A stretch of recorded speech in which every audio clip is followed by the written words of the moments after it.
The National Investor's motto is, you can get information anywhere, but here you get knowledge.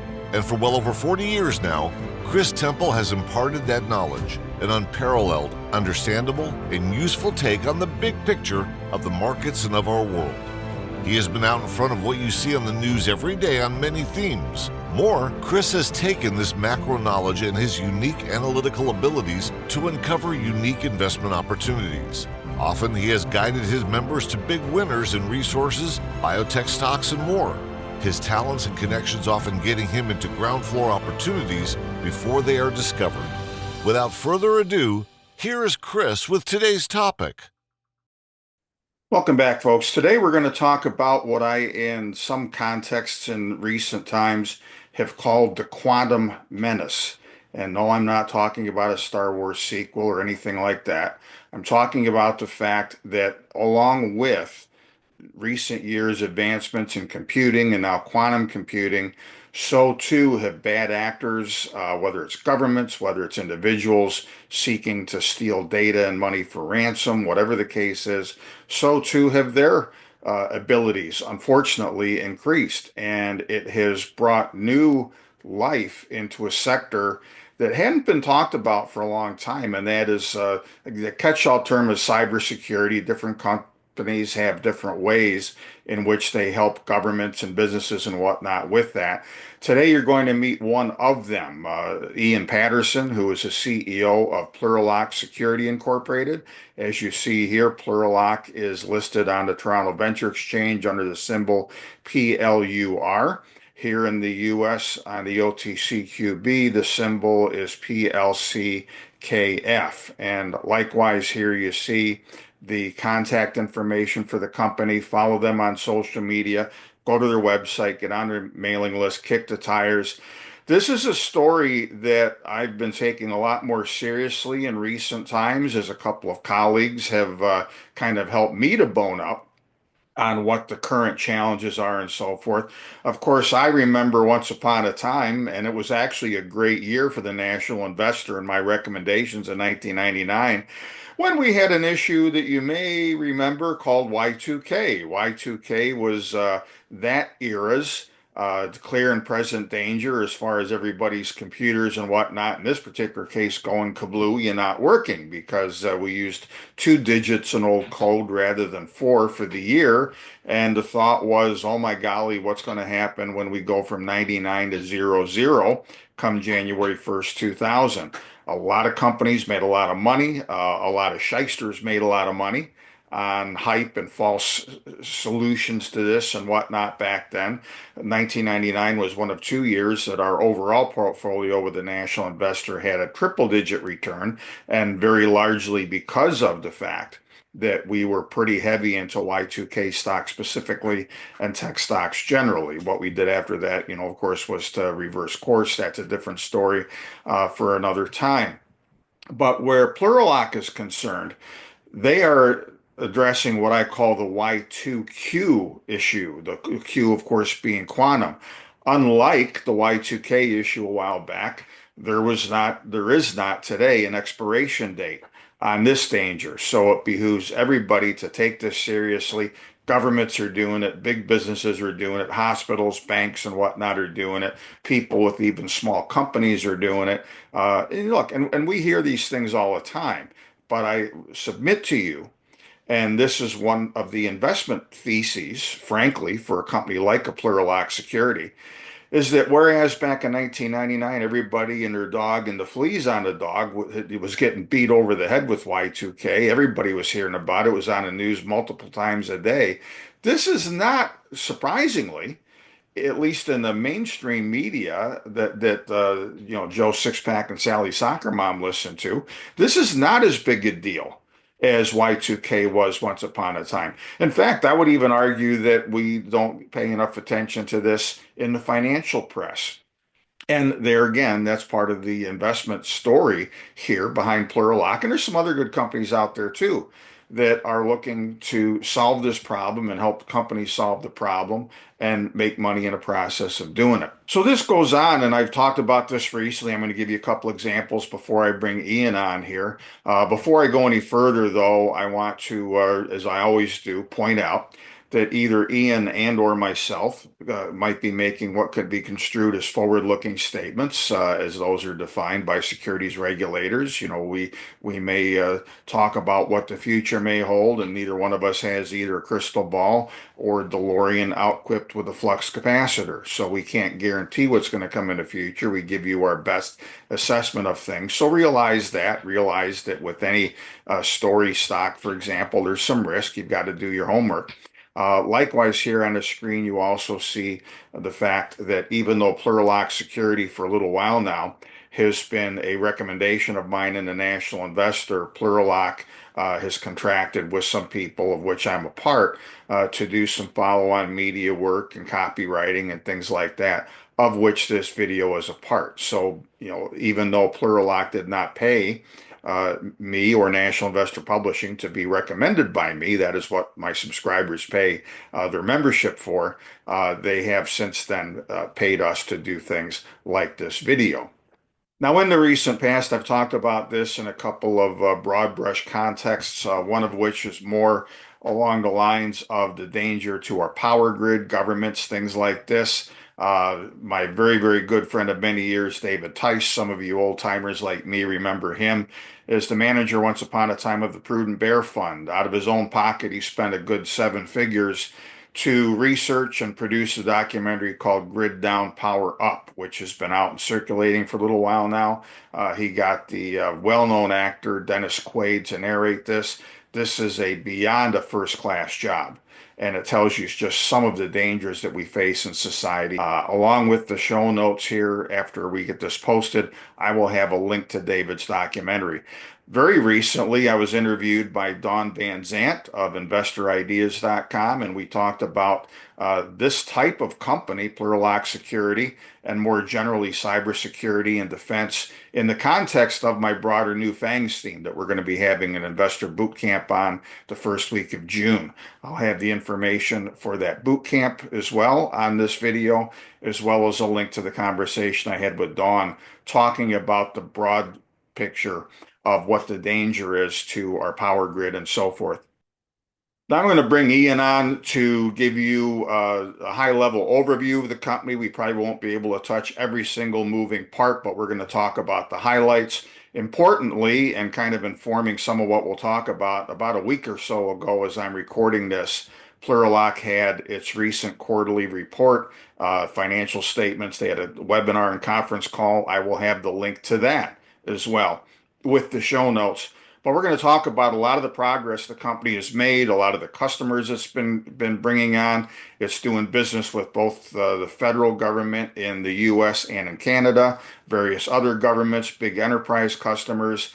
And one of the things right now that to me is very stark about the situation, and those of you that have followed or invested in small cap stocks over the years know that this kind of thing happens from time to time. A bit over a year ago, I think it was, the company had a recapitalization of sorts. They brought in some new blood, some new investors to really reinvigorate what had been a company that wasn't moving that fast. And in the last year, they've really sped things up.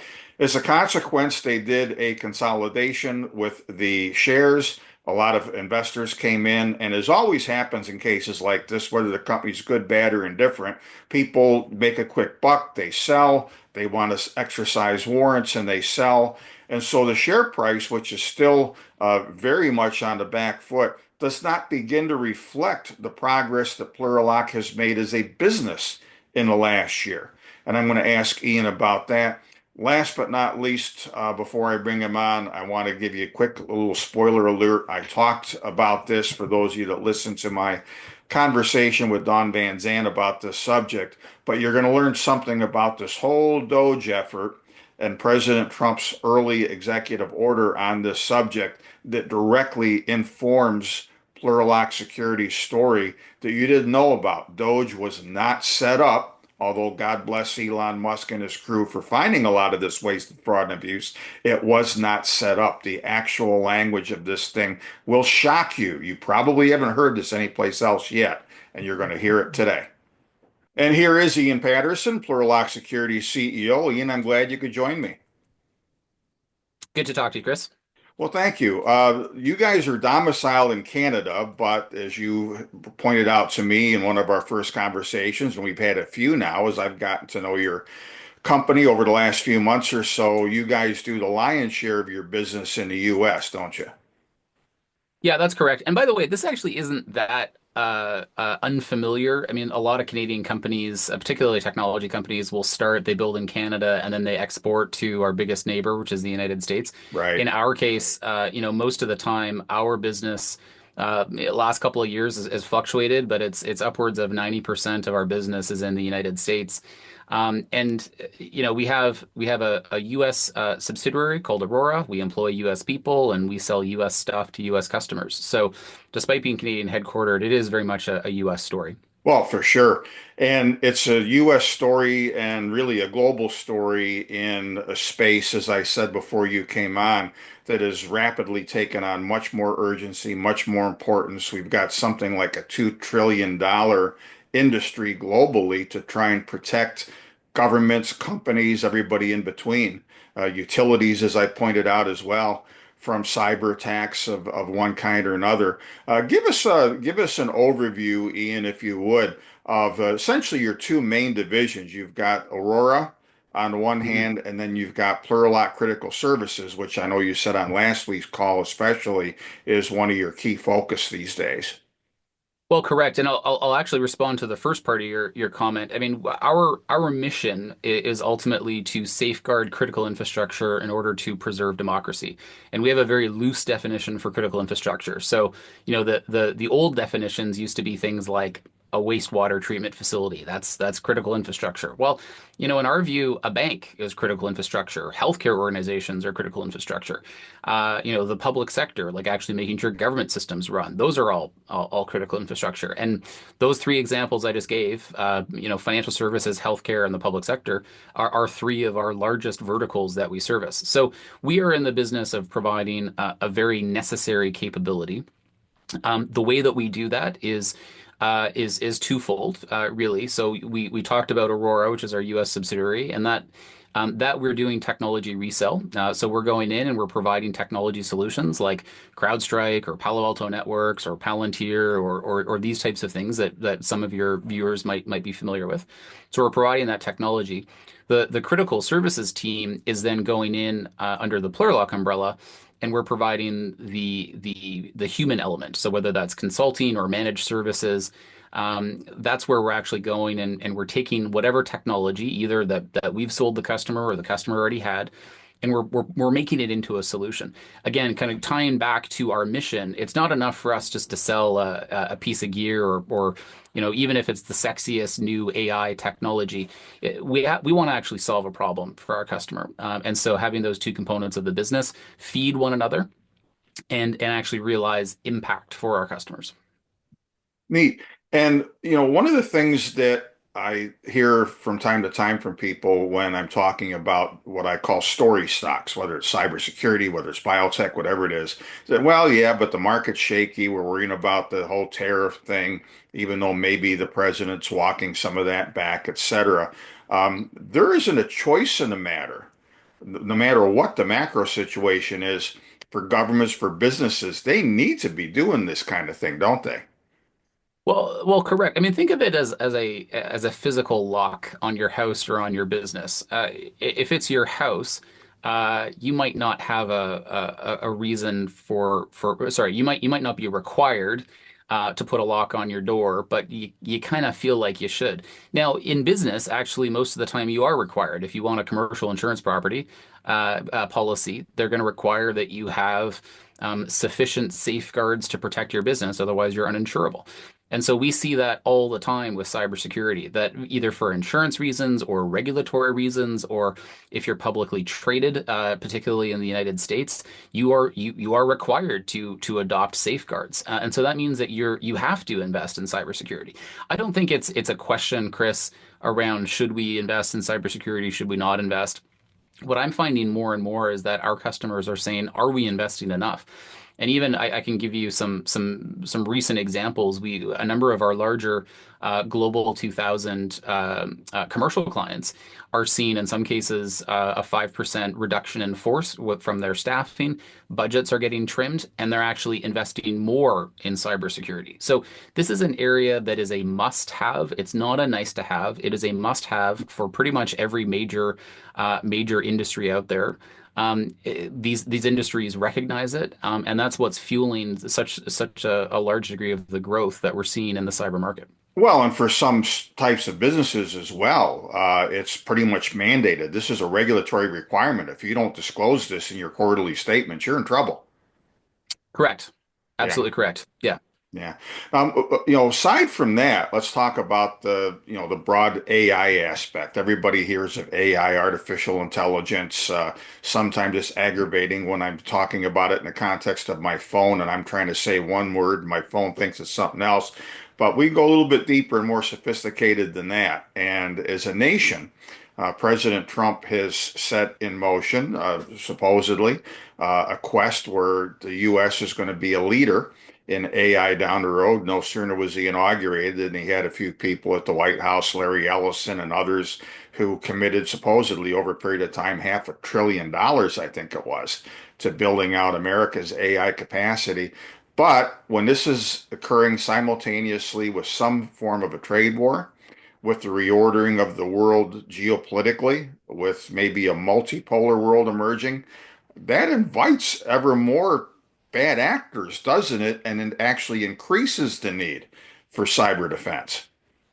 Well, what's interesting, we can use AI as an example. I'll also give you another example during COVID, which was vaccines. Anytime you have something that is critically important, it's usually there's an element of intellectual property. When we saw this with COVID, especially, it was a race to the vaccines. Who could get the vaccines first? It was a national imperative.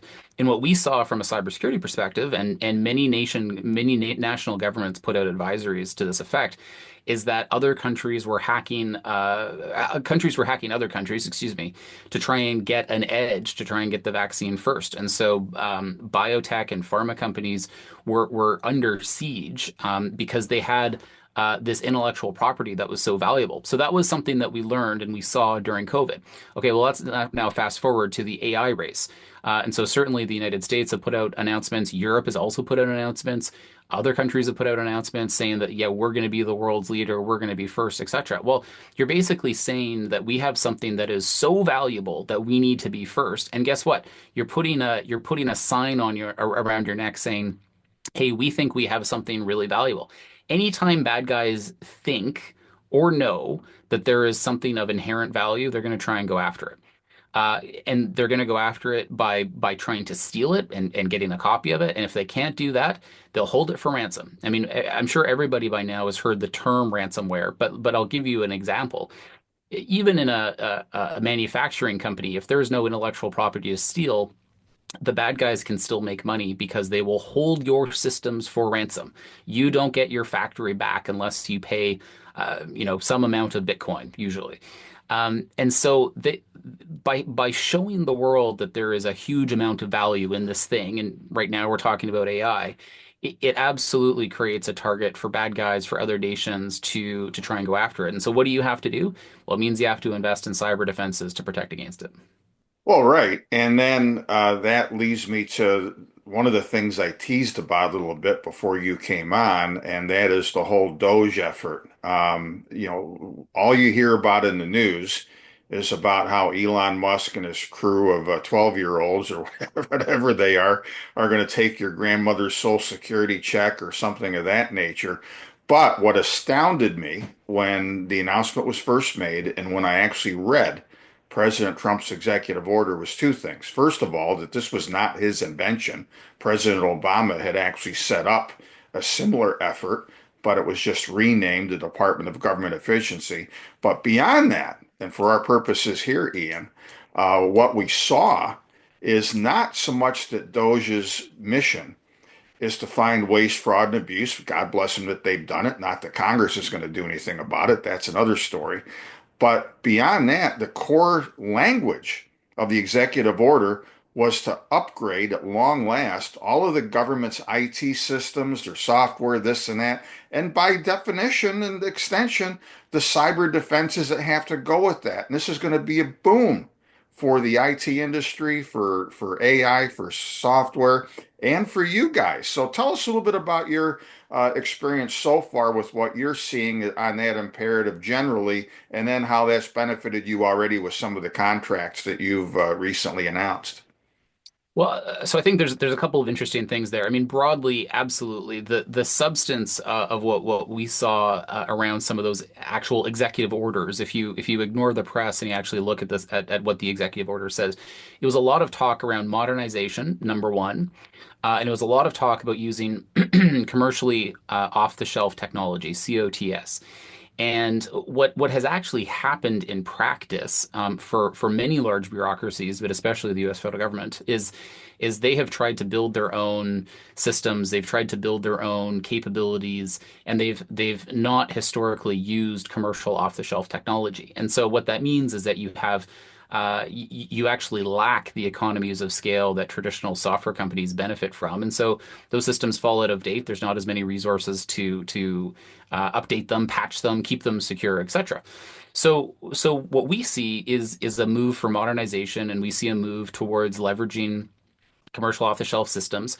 And this is great. I mean, through our Aurora entity, we've sold millions of dollars of technology to multiple governments, both the U.S. federal government as well as a number of U.S. state agencies, as well as the Canadian federal government. So we've got a great track record for being able to deliver those capabilities. So that's number one.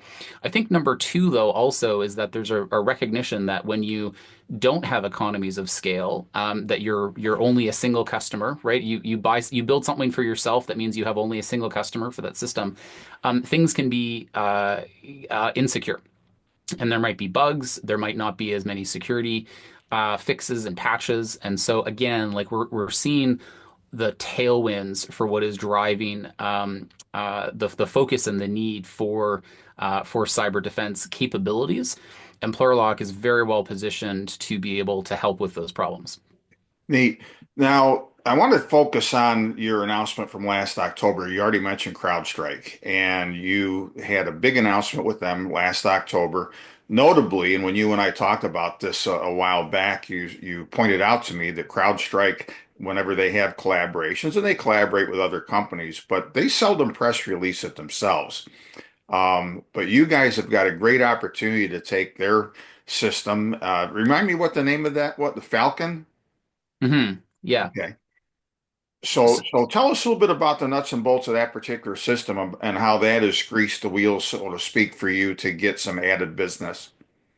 Well, I think at the end of the day, for us, we're looking to bring the latest and greatest technology, whether that's CrowdStrike, whether that's other technology vendors. I mean, we work with a lot of vendors. We don't press release all of them, and we bring those to our clients. And so if we're able to do that consistently, and we're able to generate value for our clients, we're more likely to get called when they need something else, right? And that becomes a great feedback loop. And in many cases, our sales reps have years and years and years of experience doing that.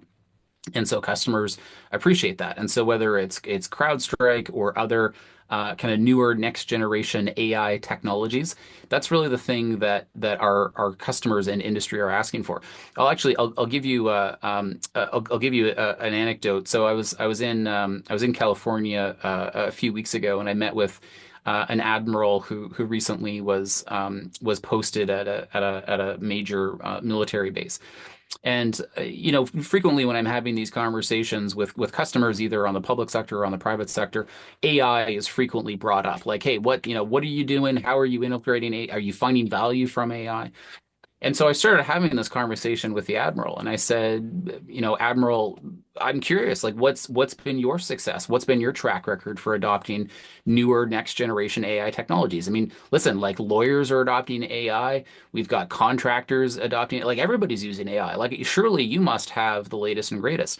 And he looked at me and he said, Ian, we have not deployed a single AI system. Hmm. And I was astounded. I couldn't believe it.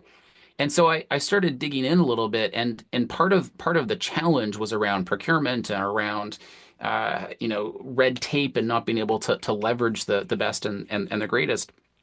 But that really speaks to, I think, the opportunity that, even despite all these announcements around the United States becoming the world leader, there's so much untapped opportunity out there that even though we're talking about AI so frequently, there's not enough. There's still demand out there to consume this stuff. And again, like, Plurilock being a partner of CrowdStrike and other AI-enabled technologies, it just puts us in a great position to be able to solve problems for those customers. And obviously, when we do that, we make money, we generate profits, we reinvest back in the business, and the cycle continues.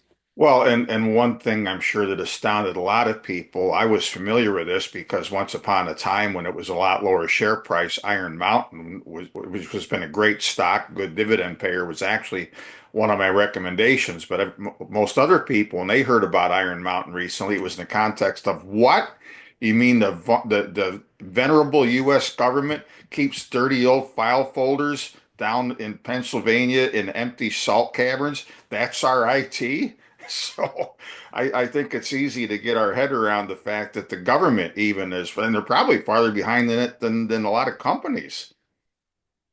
Could well be, could well Crazy. be. Although I will make a bit of a joke. I mean, Yeah, physical files under a mountain are actually pretty secure from a cyber perspective. that Kind is of hard true. to No one's hard to going to hack, hack hard those. to hack those ones. But listen, I mean, as those things get modernized, you're increasing the attack surface, right? Right, You're that's making it true. now accessible. Like, yeah, it's easier for the authorized civil servants to get at those records.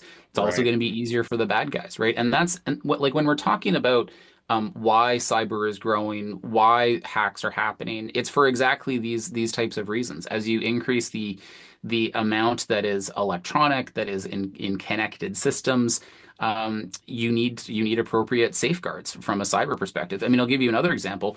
You were mentioning actual utilities. I mean, there was once upon a time actual utilities were separate. They were disconnected from the internet.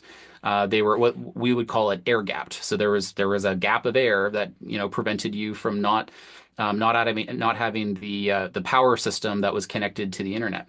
Hmm. Well, now there's a huge move towards connecting those because it's easier. You get faster response times. If I can just log into that power system remotely, I can administer things. It's cheaper, etc. Well, guess what? If you can log in, a bad guy probably can too. And so Yeah. there again, maybe that power company hadn't historically needed to invest in cyber because they had these air gaps in place. There wasn't anything to hack.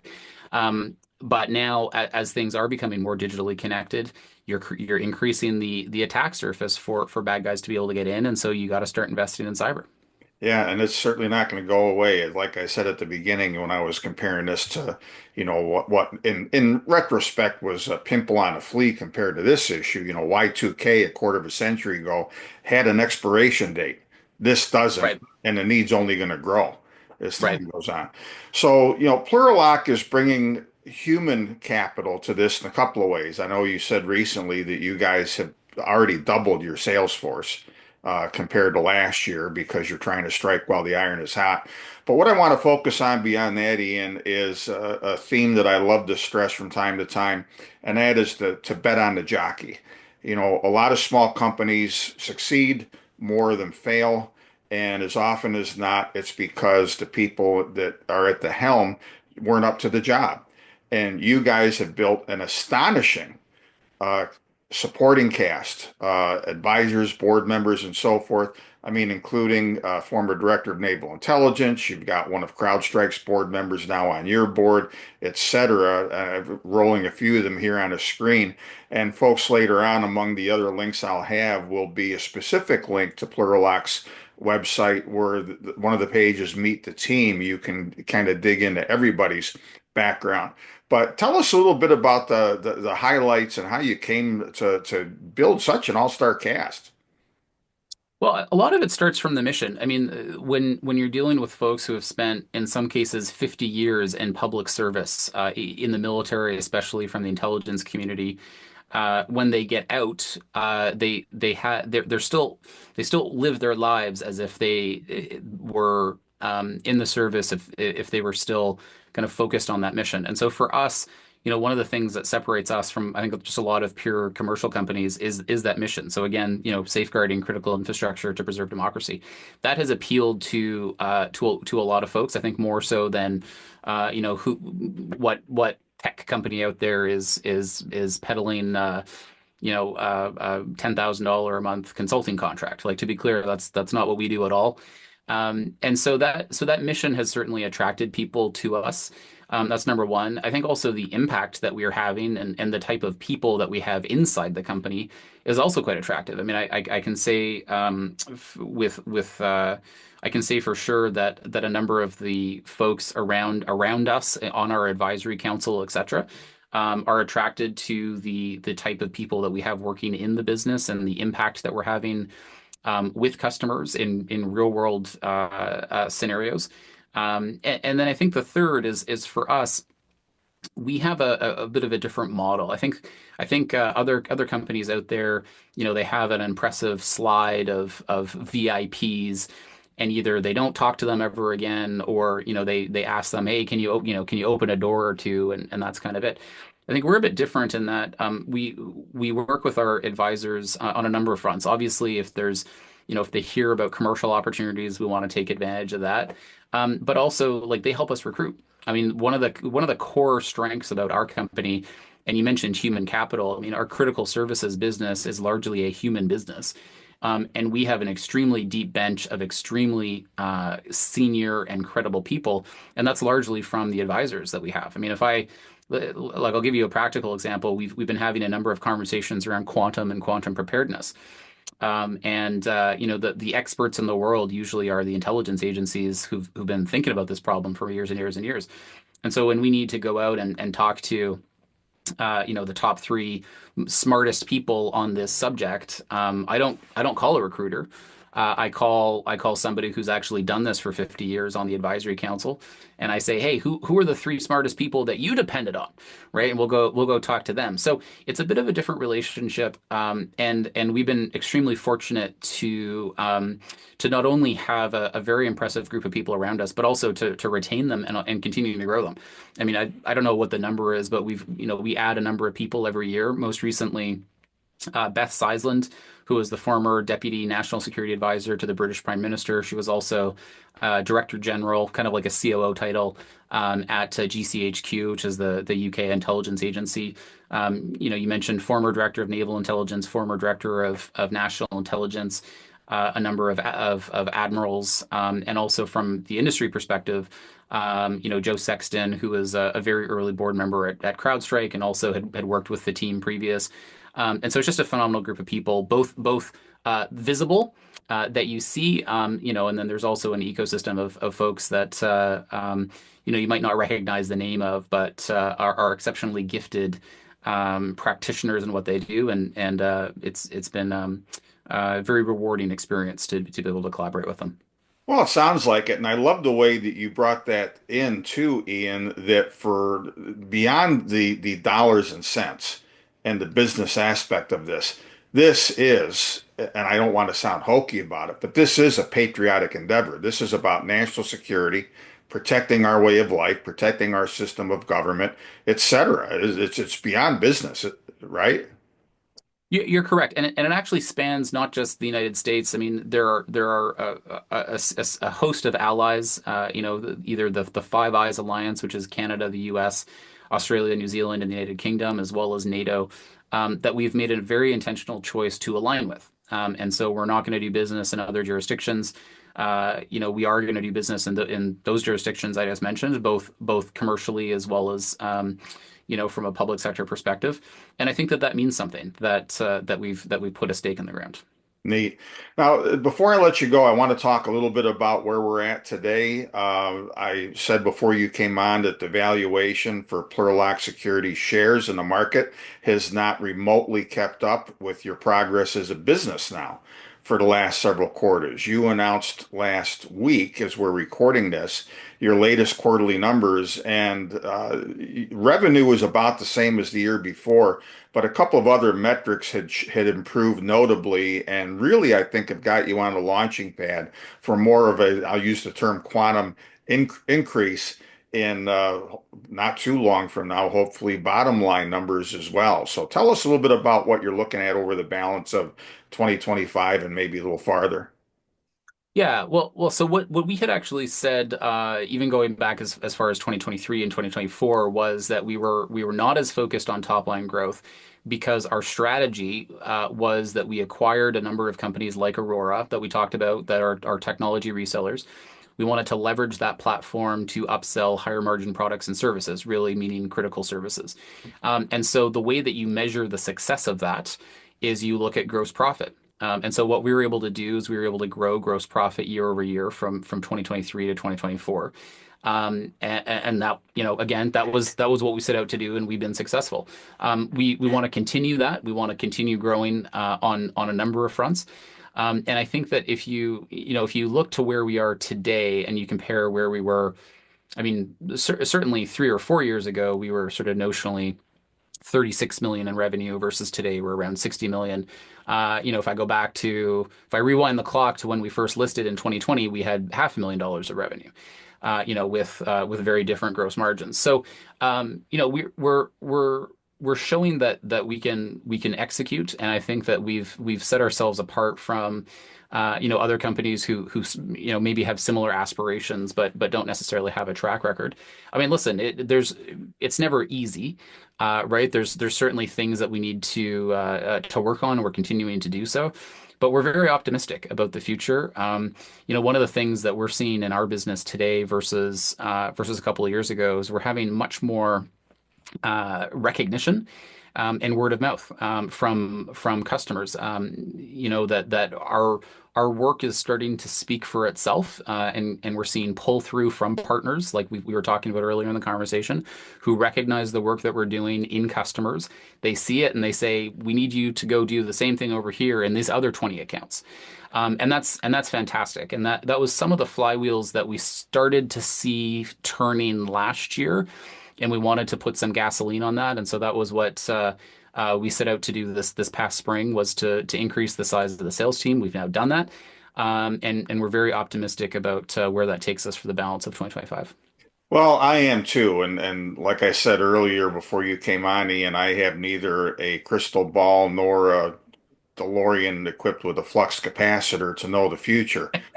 But I do know historically that an average tech company will sell for 3 or 4 times its revenues, whether it has bottom line net earnings or not. With you guys, you got to move the decimal place, and it's more like 0.3 times earnings recently. That's what the value is, folks, in my opinion, with Plurilock shares right now. And one of these days, I think a light bulb's going to go off over people's heads, and they're going to realize how, you don't have a broken company here. It's just the share price is down, and it shouldn't stay here, and I don't believe it will. So, anything else we should be looking for the balance of the year before I let you go? Well, I mean, interesting point about the DeLorean and the flux capacitor. I don't know that they have a lot of cyber defenses built into that one, so we might need to put in a good word to get that thing secure. No, listen, I mean, Chris, I appreciate the opportunity to have this conversation. I mean, the thing that I tell everybody is just encourage you to sign up for investor updates. Plurilock.com/IR is the best place to go. The other thing, for if you're looking to educate yourself a little bit more on the industry side and hear from some of the practitioners, particularly at some of the highest levels. We also launched a media property called Code and Country. So you can find it on Apple Podcasts and Spotify. And that's where I'm having conversations with some of the folks that we've already talked about on our advisory council and others. And so it's included the people such as the chief of cybercrime for the Canadian Mounted Police, the senior most official for cybersecurity in the government of Canada. Most recently, we've also had Beth Seisland talking about it from a UK perspective, a number of American luminaries as well, and so it provides a great I think kind of foray into getting a feel for what's happening at the ground level in the cyber industry. So, would recommend people check out codeandcountry.fm or wherever you get your podcast from. Neat. And I will make sure that we have that link specifically as well in the show notes too. So, Ian, I appreciate the time. Folks, here again on the screen is the way to get a hold of Plurilock. Again, we'll have a lot of these other links that we've mentioned along the way in the show notes. And last but not least, if you're not already a member of the National Investor on our mailing list, here's how to keep up with yours truly as well, because from time to time we'll have updates on Plurilock as news comes out, etc. And one of these days before long, we'll very likely have Ian back for an update. So, Ian, thank you very much for your time and look forward to the next conversation. Thanks, Chris. Take care. For much more of the National Investor's cutting-edge content and actionable investment opportunities, make sure to subscribe to Chris's free content at nationalinvestor.com. And don't forget to like this video and subscribe to this channel too. Thanks for tuning in, and we'll see you next time.